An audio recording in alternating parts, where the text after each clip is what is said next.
नमस्कार दर्शकों, विश्व संवाद केंद्र से आज मैं ब्रजेश कानूनगो एक महत्वपूर्ण विषय पर चर्चा को लेकर प्रस्तुत हुआ हूं। चर्चा में हमारे साथ में हैं रिटायर्ड कर्नल मनोज बर्मन।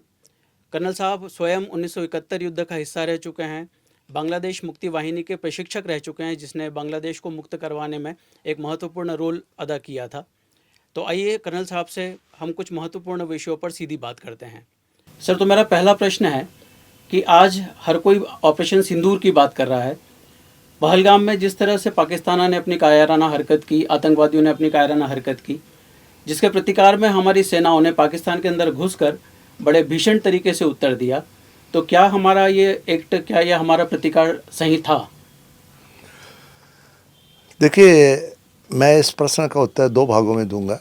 हम एक देशवासी जो हैं, भारतवासी, हम बहुत इमोशनल हैं, हर चीज़ में बहुत ज़्यादा घुस जाते हैं और उसका प्रतिकार उसी तरह से चाहते हैं जिस तरह से व्यक्तिगत जीवन में जब हमको कुछ पसंद या नापसंद होता है तो हम चाहते हैं उसका फ़ौरन के फ़ौरन जाकर किसी को घूंसा मार दें। या राष्ट्र नीति व्यक्तिगत पसंद नापसंद नहीं हो सकता है, क्योंकि हमें ध्यान रखना होगा पाकिस्तान का जन्म ही भारत विरोध के लिए हुआ है। और ये आज की एक घटना नहीं, पिछले 75 साल की किसी भी घटना को आप उठा लीजिए, चाहे डायरेक्ट एक्शन जिसमें कलकत्ता में मारकाट हुआ से लेकर तमाम पिछले 75 साल में घटनाएं हुई, और जब होता है उस वक्त हम एकदम से उद्वेलित हो जाते हैं और हम चाहते हैं कि फ़ौरन के फ़ौरन जैसे व्यक्तिगत जीवन में किसी चीज़ का बदला लिया जाता है, हम ऐसा करें। आज के विश्व में जब लड़ाई जो है जिसको टोटल वार कहते हैं, वो सिर्फ सीमाओं में नहीं लड़ी जाती है, जिसमें पूरा का पूरा देश, समाज, उसके इंडस्ट्रियल इंस्टॉलेशन, उसके इकोनॉमिक इंस्टॉलेशन, पूरा आवाम वो रहता है, जड़ित रहता है, उसमें निर्णय लेने में समय लगता है। निश्चय ही जो कुछ हुआ वो बहुत दुर्भाग्यपूर्ण था। और उस वक्त हमारे देश के प्रधानमंत्री देश के बाहर थे, वो आए और बहुत ही उचित था, बावजूद इसके कि पूरे देशवासियों का 140 करोड़ लोगों के मन की भावना को जिसको वो समझते हैं वो था कि फ़ौरन के फ़ौरन कोई प्रतिकार किया जाए। वो समय लेकर, क्योंकि उनको उचित कार्रवाई करनी थी कि फ़ौरन के फ़ौरन कुछ कार्रवाई कर देने से गुस्से में उसका परिणाम बहुत गलत हो सकता है, क्योंकि पाकिस्तान बहुत जिम्मेवार राष्ट्र नहीं है। हमने देखा उस बीच जब वो सऊदी अरेबिया से लौट के आए और जब हमने 23 अप्रैल से लेकर जिस दिन हमने पहली बार कार्रवाई की, तब तक उस देश के सारे नेता, सारे मंत्री, सारे कोई भी एनीबडी, वो एक ही बात कहते रहे कि उनके पास परमाणु वो है, मिसाइल्स हैं, उनके अस्त्र हैं और उनको जब चाहेंगे वो दाग देंगे, etcetera etcetera. We are not irresponsible like them. तो हमें समय लेना था, लेकिन निश्चय ही जो दृश्य हमने आपने सभी ने देखा वो हृदय विदारक था। एक नहीं, दो नहीं, 26 विधवाएं जब वो रो रही थी, सब पूरा देश उद्वेलित था। मेरे ख्याल से इससे अच्छा प्रतिकार कुछ नहीं हो सकता था कि उन्होंने समय लिया, पूरी चीज़ों को समझा, जांचा और उसके बाद उन्होंने निर्णय लिया। हमने युद्ध नहीं घोषणा की है, हमने सिर्फ एक आतंकवाद, जिन लोगों ने ये किया या उनके जो वो थे, सहयोगी थे, जिन्होंने उनको ट्रेनिंग दी थी, जो उनके पीछे खड़े थे, उनको सबक सिखाने की सोची। उन्होंने कह भी दिया, स्पष्ट शब्दों में कहा कि हम आतंकवाद के खिलाफ हैं, हम किसी को क्षमा नहीं करेंगे, उनको और उनके जितने भी पृष्ठपोषक हैं उन सबको घुस के मारेंगे। तो मेरे हिसाब से ये निर्णय बहुत ही नपातुला, बहुत ही सही था, गुस्से से भरा नहीं था। हमें अपना घर देखना था, अपने तैयारी देखनी थी, दुश्मन को भी समझना था और कहाँ कहाँ हमको वार करना है, वो सारे जो वो हैं इनपुट्स हैं उनको जुटाने के बाद कार्रवाई करनी थी। मेरे ख्याल से इससे बढ़िया कार्रवाई नहीं कुछ हो सकती थी। सर, पाकिस्तान का जब जन्म हुआ तो पाकिस्तान के निर्माण के बाद से ही हम देख रहे हैं कि कंटिन्यू पाकिस्तान भारत पर आतंकवादी हमले या तो प्रायोजित कर रहा है, डायरेक्टली करवा रहा है, इनडायरेक्टली करवा रहा है। तो इस संदर्भ में यदि देखें तो पुराने भारत और नए भारत में आप क्या अंतर देखते हैं? देखिए, जो पाकिस्तान कर रहा है शायद उसका चरित्र है। जब विश्व में एक भी इस्लामिक राष्ट्र नहीं था, आज 56-57 राष्ट्र हैं। यह संभव इसलिए हुआ कि दे आर वेरी एग्रेसिव और उनको इस्लाम के प्रचार प्रसार में नो होल्ड्स बार है। वो जहाँ नहीं कुछ कर पाए वो है भारत देश। गजवाए हिंद का जो उनको फार्मूला निकालना पड़ा वो भारत के लिए निकालना पड़ा, क्योंकि हम बहुत डाइवर्स होते हुए भी करीब एक 5-10 हजार साल का हमारा बैकग्राउंड है, जिसमें हम सनातनी हैं। और सनातन में अपने आप में एक ताकत है, जिसमें कुछ करना नहीं करना जरूरी नहीं है, लेकिन हम अपने को समझते हैं। हमारे पूर्व पुरुष बहुत बहादुर थे। जब विश्व के 56-57 देशों ने घुटने टेक दिए, हम उन महावीरों के संतान हैं जिन्होंने धर्म परिवर्तन नहीं किया, बहुत दुख झेला। इसमें किसी एक का नाम ले कि महाराणा प्रताप या महाराणा सांगा, नहीं, हमारे आपके पूर्व पुरुष भी बहुत बहादुर थे, क्योंकि उनके सामने भी निश्चय ही ये सब दबाव आया है। तो जो पाकिस्तान कर रहा है उनके जन्म से शायद यही उनसे अपेक्षित था। अगर वो ऐसा नहीं करते तो सोचना पड़ता है कि ऐसा क्यों नहीं कर रहे हैं। लेकिन हमारा जो रिस्पॉन्स, जो आपका प्रश्न है, जिसके मूल 2 भागों में यह प्रश्न है कि जब हम आज़ाद हुए तब से जो प्रतिक्रिया और जो अब इन दिनों में जो हमको देखने में मिलता है उस प्रतिक्रिया का अंतर, मुझे लगता है इसका बहुत बड़ा कारण था कि जिस सनातन को आज हम स्थापित करने का प्रयास कर रहे हैं, तत्कालीन जो शासक थे इस देश में, उनके लिए सनातन बहुत बड़ा विषय नहीं था। और जैसा जानते हैं कि इस देश के प्रथम प्रधानमंत्री ने अक्सर ऑन रिकॉर्ड कहा कि I am a Hindu accidentally. तो उन लोगों के लिए इस्लाम या हिंदुइज्म या सनातन में बहुत फर्क नहीं था, हमारे लिए है। और जो आतंकी है या पाकिस्तान समर्थित जो आतंकी है, उनका उद्देश्य सिर्फ यही है, 1947 से देश को विभाजन करना, और विभाजन से आज तक उनका जो बचा हुआ हिंदुस्तान है, क्योंकि उन्होंने कहा था, उनके यहाँ स्लोगन ही यही है, हंस के लिया पाकिस्तान, लड़के लेंगे हिंदुस्तान। तो जब ये विषय ही उनका चिंतन का ही यह धारा है, तो वो जो कर रहे हैं शायद उनसे हमें यही अपेक्षा करना चाहिए। हमें क्या करना है ये हमको सोचने में, समझने में और उस रास्ते में चलने में 60 साल लग गए।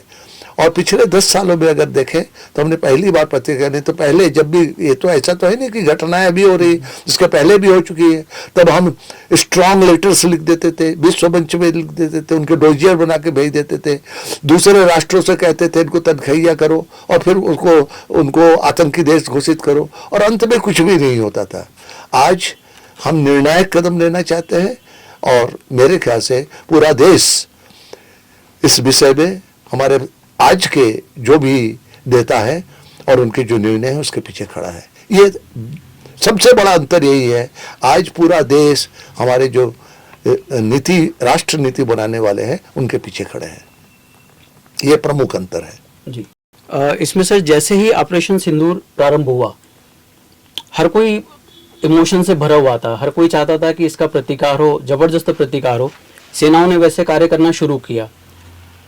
लगभग पूरा दिन हम लोग टीवी के सामने बैठे रहते थे। सारे न्यूज़ चैनल ऑपरेशन सिंदूर के अलावा कुछ और दिखा नहीं रहे थे। एक सामान्य जनमानस जिसमें संवेदनाएं बहुत थी, वो मन बना चुका था कि अब पीओके भी हमारा होगा, बलूचिस्तान भी कट जाएगा, और जैसे हमने बांग्लादेश का हश्र किया था वैसे अब बलूचिस्तान के साथ में भी होगा। और फिर हमें पता लगता है कि एक युद्ध विराम आ गया है। फिर अमेरिकी राष्ट्रपति का बयान आता है, फिर अलग अलग मंचों से अलग अलग कुछ और बातें आती है। क्या आपको लगता है कि अमेरिका के दबाव में किया हुआ युद्ध विराम था? पहली चीज, हमने कोई युद्ध नहीं किया, तो जब युद्ध किया ही नहीं तो युद्ध विराम कैसे होगा? जो ऑपरेशन सिंदूर था वो युद्ध नहीं था। बहुत स्पष्ट तो हमारे जो राष्ट्रीय नेता उन्होंने घोषणा की थी कि हम आतंक के खिलाफ हैं, और जिन आतंकियों ने यह घटना को अंजाम दिया है और उनके जो पृष्ठपोषक है उनको घर से घुसकर मारेंगे और उनको खत्म करके ही हम, तो ये हमारा घोषित होता है। जब जो चीज हमने किया ही नहीं, युद्ध किया ही नहीं, तो युद्ध विराम की किसी के भी दबाव का कोई सवाल ही नहीं है। हाँ, हमने हर कदम ये जानते हुए कि पाकिस्तान की जो मशीनरी है युद्ध शुरू होने से, इस घटना के ऑपरेशन सिंदूर शुरू होने से पहले और बाद तक वो बहुत सारी बातें कहते रहे। जैसे द्वितीय विश्व महायुद्ध के दौरान हिटलर के मंत्री गोएबल करते रहे, लगातार झूठ बोलते रहे कि हमने ऐसा कर दिया वैसा कर दिया, 5 हवाई जहाज मार दिए, सब करते रहे। लेकिन हमारे सामने हमारा जो लक्ष्य था वो बहुत स्पष्ट था कि हमें उन आतंकियों के ठिकाना, क्योंकि बार बार हो चुका था, इसके पहले भी एक बार हो चुका था 4-5 साल पहले जब हमने घुस के उनके कुछ अड्डे, तो इसमें हमने 2 पक्षों से तरह से इस घटना को निपटारा किया कि एक तो उनको इस बात का भ्रम न रह जाए कि हम क्या कर सकते हैं, हमने अपनी क्षमता दिखा दी। दूसरा, हमने उन सबको जिनका ये विश्वास था कि भारत हमेशा की तरह कुछ छुटपुट घटना करके और फिर पीछे हट जाएगा, फिर अंतर्राष्ट्रीय मंच में विषय को ले जाएगा, हमने ऐसा कुछ नहीं किया। हमने निर्णायक कदम उठाया, आतंकियों के अड्डे पर मारा, जिसके 2 लाभ हुए।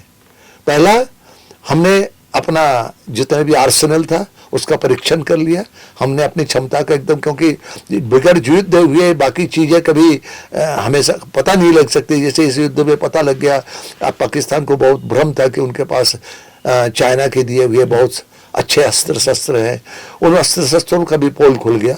और हमने जो कुछ डेवलप्ड अपने स्वदेशी डेवलपमेंट है और जो दूसरे राफेल या मिराज जैसे जो दूसरों से लिए थे या बहुत सारे शस्त्र प्रणाली है, उनका जमीन पे ये बहुत अच्छा था। धन्यवाद पाकिस्तान कि आपने हमको मौका दिया कि हमने अपना पूरा जितना जखीरा है उसका मूल्यांकन करने में आपने बहुत मदद की। तो हमने युद्ध न तो घोषित किया था न रोका है, लिहाजा युद्ध विराम जैसा शब्द ये प्रेस की इजाद है या मुझे नहीं पता ये कहाँ से शब्द है, जब हमने युद्ध किया ही नहीं। ऑपरेशन सिंदूर उन्होंने नाम दिया क्योंकि 26 नारियों का सुहाग उछाड़ा गया, जिसमें से कुछ लोगों ने उस वक्त कहा आतंकियों से कि तुम हमें भी मार दो, तो उनको ये कहा गया कि तुम जाके मोदी से बोलो। तो उन्होंने, मोदी ने सुना, और मेरे ख्याल से आपने जैसा कहा कि 24-24 घंटे हमने न्यूज़ देखा, मेरे ख्याल से कोई ऐसा नहीं होगा जिसका आखिर से आंसू नहीं आया होगा। मेरे आंखों से आया, क्योंकि मैं फौजी हूँ।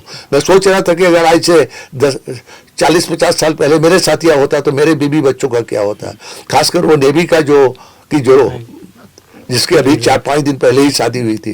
तो वो एक इमोशन था, लेकिन उसका फैसला, युद्ध इमोशन से नहीं लड़े जाते हैं। मेरे ख्याल से बहुत सही निर्णय लिया गया, बहुत संभल के कदम उठाया गया और आज भी उठाया गया, क्योंकि जो आज कहा जा रहा है कि ऑपरेशन सिंदूर चालू रहेगा, क्योंकि हम लड़ाई आतंकवाद के खिलाफ कर रहे हैं, पाकिस्तान के खिलाफ नहीं या किसी भी देश के खिलाफ नहीं, तो उसका बंद होने का सवाल ही नहीं। तो जो चीज़ हमने किया ही नहीं है, जो युद्ध बंदी की जो लोग बात कर रहे हैं, सीज फायर, वो सीज फायर का हिंदी है युद्ध विराम। तो युद्ध हुए ही नहीं तो विराम किस चीज़ का? तो इससे हमको सही शब्द का हमने चयन किया है, हमको असीमित समय के लिए एक लाइसेंस मिल गया है कि हमने कहा भी कि जब भी इस तरह की कोई घटना होगी हम इससे 10 गुना ज़्यादा बढ़ के उसका वो करेंगे, प्रतिकार करेंगे। तो हमारे पास हाथ खुले हुए हैं, जिसको जो करना हो। इसमें अब उन्होंने, कुछ लोगों ने किया है, कुछ लोगों ने किया है। अमेरिका ने भी कहा कि अगर आप चाहेंगे तो हम मध्यस्थता करेंगे।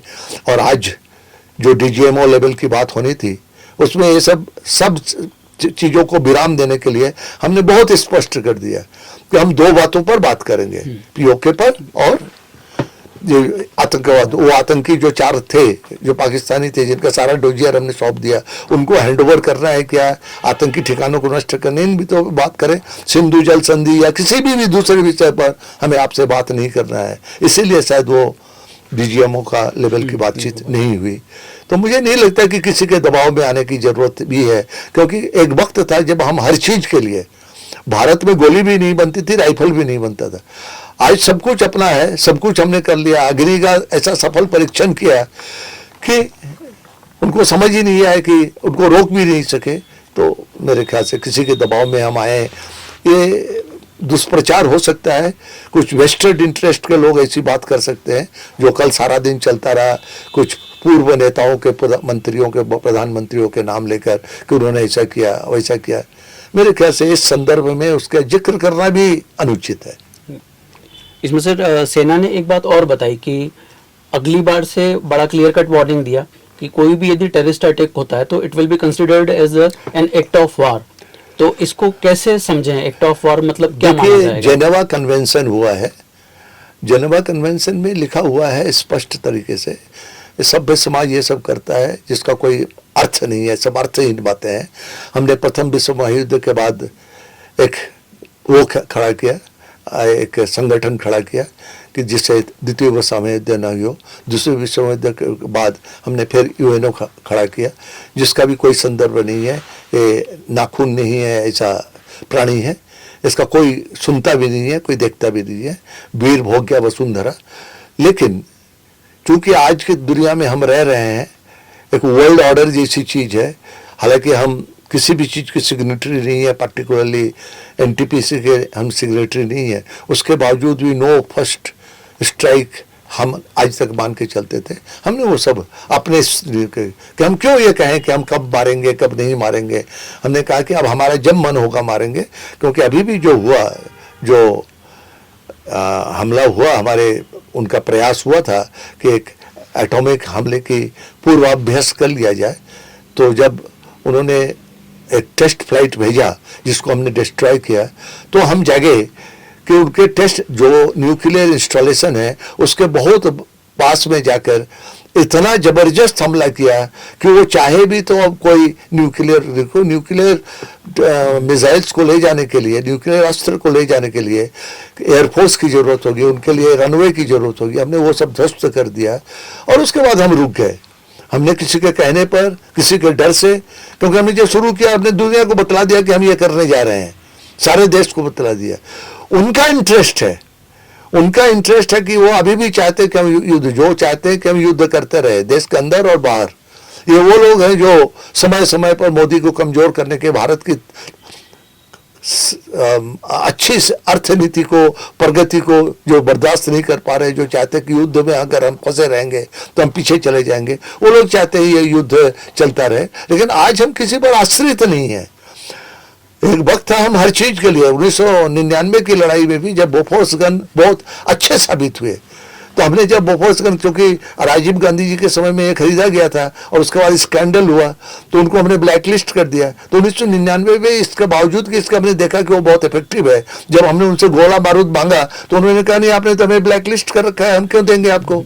आज हमारी वो स्थिति नहीं थी, आज सब कुछ स्वदेशी था, लिहाजा हम किसी पर डिपेंडेंट थी। तो हमें अमेरिका की क्यों सुने, हमारे पास क्या बाध्यता थी कि प्रेसिडेंट, अब वो उनकी बाध्यता है, वो दुनिया के चौधरी बनते हैं, उन्होंने कहा कि हम कह देंगे तो ये सब रुक जाएंगे। तो हमने इसीलिए उस पॉइंट का भी जवाब दे दिया।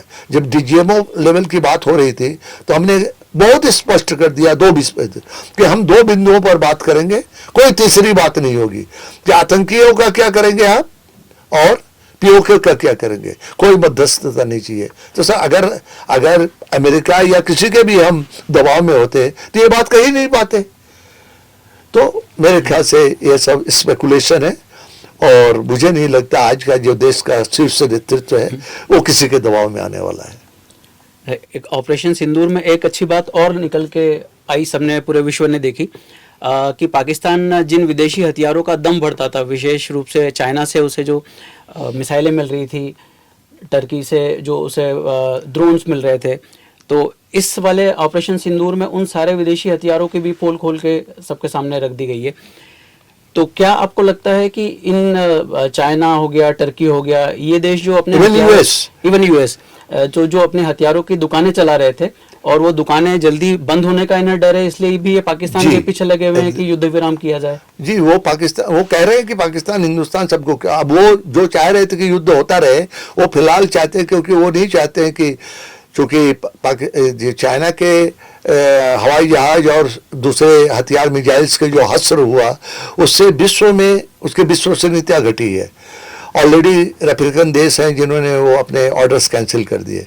अमेरिका का हमने नाम नहीं लिया, लेकिन जो अपने 5-6 हवाई जहाज मार के गिराए उसमें अमेरिका के भी जहाज थे। चूँकि हमारे उनसे संबंध है अंतर्राष्ट्रीय नीति की वजह से हमने उनका नाम नहीं लिया कि हमने ये भी मारा है, लेकिन उनका भी मारा है। तो ये सब डिपेंड करते हैं, इनकी सारी अर्थनीति डिपेंड करती है शस्त्रों की बिक्री के ऊपर। तो अगर उनके शस्त्र ही फेल हो जाएंगे तो कोई खरीदेगा नहीं। तो इसलिए वो चाहते हैं कि फिलहाल एक युद्ध विराम जैसी स्थिति, इसलिए वो युद्ध विराम की बात कर रहे हैं। हमने युद्ध किया ही नहीं तो विराम की कोई, हमको जो हुआ उसका हमने प्रतिकार किया और करते रहेंगे भविष्य में भी। और हमने, मेरे ख्याल से बहुत उचित निर्णय था, योग्य निर्णय था कि इस युद्ध में, क्योंकि इन्हीं सब शक्तियों ने यूएसएस रशिया को फंसा के 3 साल से युद्ध में घसीटा हुआ है, जिसका सब दोनों देश बर्बाद हैं, रशिया भी यूक्रेन भी। इसी तरह इजराइल हमास ये भी फंसे हुए हैं। इन सब युद्धों का कोई भी निर्णय नहीं लग सकता। और आज क्यों, आज से 70 साल पहले द्वितीय विश्व युद्ध के तुरंत बाद अमेरिका ने अपने कोरियन पेनिनसुला में लड़ाई किया 10 साल। तो आज भी उत्तर कोरिया और दक्षिण कोरिया का कोई वो निष्पत्ति नहीं लड़ाई हुआ। तो हमारे यहाँ भी इन लोगों के प्रयास से कोई लड़ाई का कोई निर्णय हो जाए ये संभव नहीं है। अपने हाथ पे जो अपने जोर से युद्ध जीते जाते हैं, और हमने वो दिखा दिया, स्थापित कर दिया कि हमारे पास जो है, जहाँ पर भी हमने अटैक किया सिर्फ ये दिखाने के लिए किया है कि हम यहाँ तक आ गए, इसके आगे भी जा सकते हैं। विशेषकर जो हमला उन्होंने किया कौन सा वो था, दिल्ली के पास सरसा का जो, हाँ सिरसा, वो ये था कि वो टेस्ट फ्लाइट था। हमें उस वक्त जो हमारे इनपुट्स थे उसमें ये लगा कि इसके बाद एक न्यूक्लियर अटैक हो सकता है। तो हमने वो सारे न्यूक्लियर फैसिलिटी के पास पहुंचकर उनके टेक ऑफ करने के सारे जितने भी संभावनाएं थी वो ख़त्म कर दिया, और उनको ये भी संदेश दे दिया कि अगर हम यहाँ से तक आ सकते हैं, थोड़ा आगे भी जा सकते हैं। लेकिन वो हमने इसलिए नहीं किया कि हम पाकिस्तान से डर गए या अमेरिका से डर गए, चूंकि हम बहुत जिम्मेवार नेशन हैं। अगर न्यूक्लियर फैसिलिटी पे आप अटैक करते हो तो उसके बाद जो कुछ होगा वो किसी के बस में नहीं रहेगा। हमको भूलना नहीं चाहिए, आज से कुछ साल पहले इसी जब रशिया का हिस्सा था यूक्रेन, वहाँ पर चेरनोबिल हुआ था, और उसमें सालों, जबकि वो किसी के प्रयास से नहीं होता, एक्सीडेंटल लीक था। अगर यहाँ पर जाकर आप न्यूक्लियर फैसिलिटी में आप अटैक करते हो तो जो अनकंट्रोल्ड वो शुरू हो जाएगा न्यूक्लियर रिएक्शन, उससे दोस्त दुश्मन सब मरेंगे। तो इसलिए हमने वो नहीं किया, लेकिन हमने उनको बतला दिया कि हम ये भी कर सकते हैं। चेरनोबिल दुर्घटना में याद है सर 1978 में हुई थी, और उसके शायद बरसों बाद तक में उस एरिया में बंजर जमीन और पौधे वगैरह प्रभावित थे। तो 1945 में 6 अगस्त और 9 अगस्त को हिरोशिमा नागासाकी में हमला हुआ। बहुत छोटे छोटे बम थे। उसी वक्त 60-65 हजार लोग मर गए थे जी। जो लोग बच गए 5-6 किलोमीटर के अंदर, 5-6 किलोमीटर के अंदर सब कुछ जल गया था। जो लोग बचे, माँ के अंदर, पेट के अंदर जो बच्चे थे, भ्रूण के थे, वो भ्रूण सबसे पहले टर्मिनेशन ऑफ प्रेगनेंसी में हुए। जो लोग पैदा हो गए मांस के लोथड़े के रूप में निकले। जो लोग पूरे के पूरे साबुत पैदा हो गए, जब वो 20-22 साल के हुए, जब उन्होंने शादी की, उनके बच्चे डिफॉर्म पैदा हुए। डीएनए, तो हाँ, इतना ज्यादा प्रभाव होता है जो अणु परमाणु के प्रभाव से। तो हम उस तरह का व्यवहार करके पूरे मानव जाति के लिए एक त्रासदी नहीं पैदा कर सकते, इसलिए हम रुके, न कि अमेरिका या चीन या पाकिस्तान के डर से। जी, मतलब इस ऑपरेशन सिंदूर में देखा जाए तो न हमने केवल प्रतिकार किया, बल्कि हमने विश्व के सामने हमारी जिम्मेदारी भी सिद्ध की। और सबसे बड़ी बात, हमने अपने हाथ पर रखा रास कि हम जब चाहेंगे, कोई युद्ध विराम हमने नहीं किया। जब जब आतंकी हमला होगा, ये हमारा it would be our privilege कि हम उसका कैसे प्रतिकार करेंगे। सर एक प्रश्न और, अभी मैं मीडिया में देख रहा था, जैसे ये युद्ध विराम हुआ उसके बाद में अलग अलग नेता अपने अपने प्रतिक्रियाएं दे रहे थे। लोगों का एक मानस बन गया था कि जैसे 71 के युद्ध के बाद में भारत ने पाकिस्तान को तोड़ के 2 टुकड़े कर दिए थे, बांग्लादेश अलग कर दिया, पाकिस्तान अलग कर दिया, पूर्वी पाकिस्तान पश्चिम पाकिस्तान अलग अलग हो गए। तो इस बार भी ऐसा कुछ हो के बलूचिस्तान और पाकिस्तान फिर 2 टुकड़े होने वाले होंगे और फिर युद्ध विराम की घोषणा हो गई। तो इसको आप यदि 71 के समय से मैं कंपेयर करूं तो कैसा देखते हैं?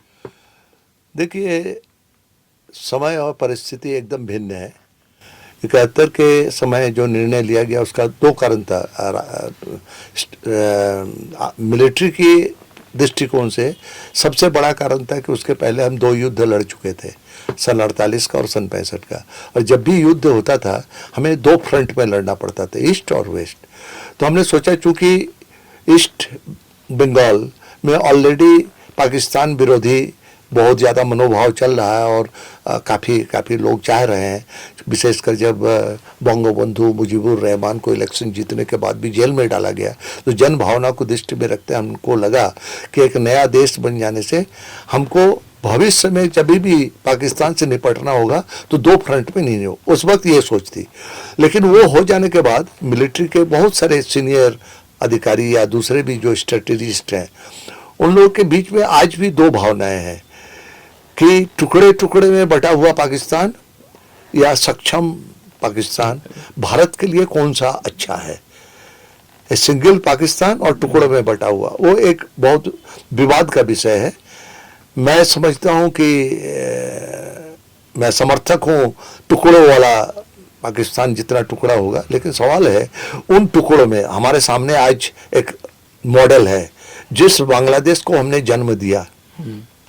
आज सबसे ज्यादा भारत विरोधी और सनातन विरोधी अगर कहीं गतिविधि हो रही है वो, तो क्या गारंटी है कि अगर हमने पीओके या बलूचिस्तान को अलग कर दिया तो उससे भारत को हाँ, सामरिक दृष्टि से बहुत लाभ होगा, क्योंकि अब जो हमारी स्थिति थी, हम पूर्व और पश्चिम में फंसे रहते थे जब भी पाकिस्तान के साथ लड़ाई होती थी।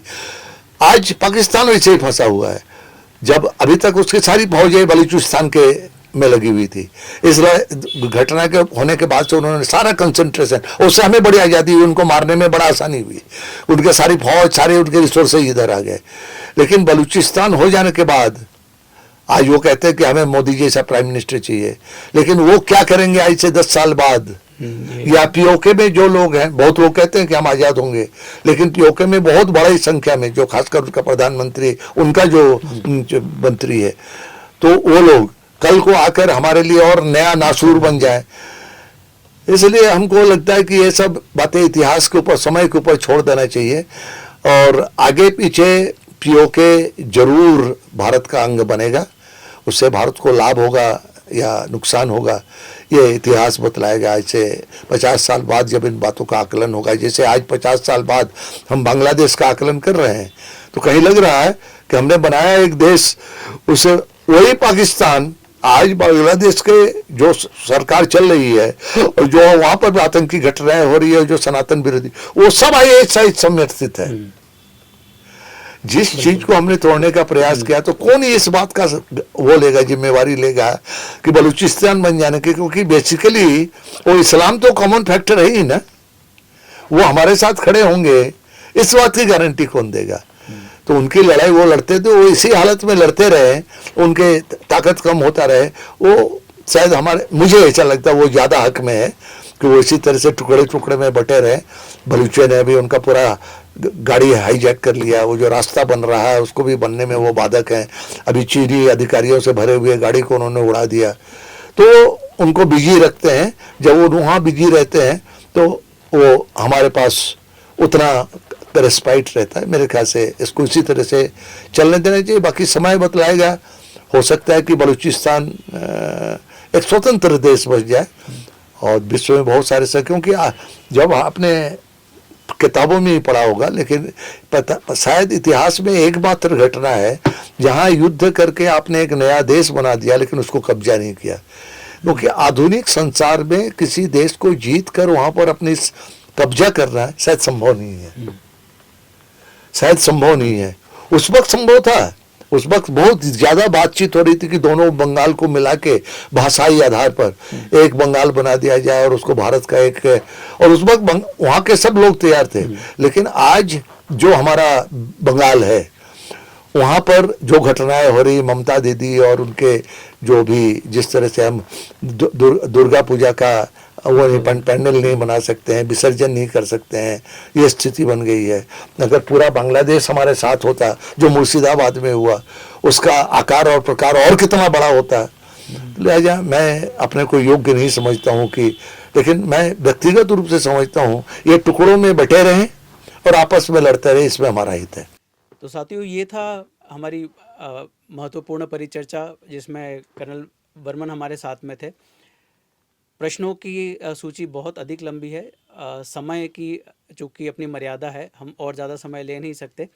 आशा है कि इतने कम समय में इतने महत्वपूर्ण विचार और सर की जो जानकारियाँ थी, सूचनाएँ थी, उनके आधार पर आपको एक बड़ी जानकारी मिल गई होगी, एक आपका बड़ा सही तरीके से मानस बना होगा। निश्चिंत रहिए, हमारी सेनाएँ बहुत सक्षम हैं, हम बहुत सुरक्षित हाथों में हैं। सबसे निवेदन है कि हम स्वयं को अनुशासित रखें, हम अपना कर्तव्य, अपने काम व्यवस्थित तरीके से करते रहें, अपना कर्तव्य निभाते रहें। बाकी सेनाएँ और हमारी सरकार सक्षम है, वो सारा कुछ सँभाल लेगी।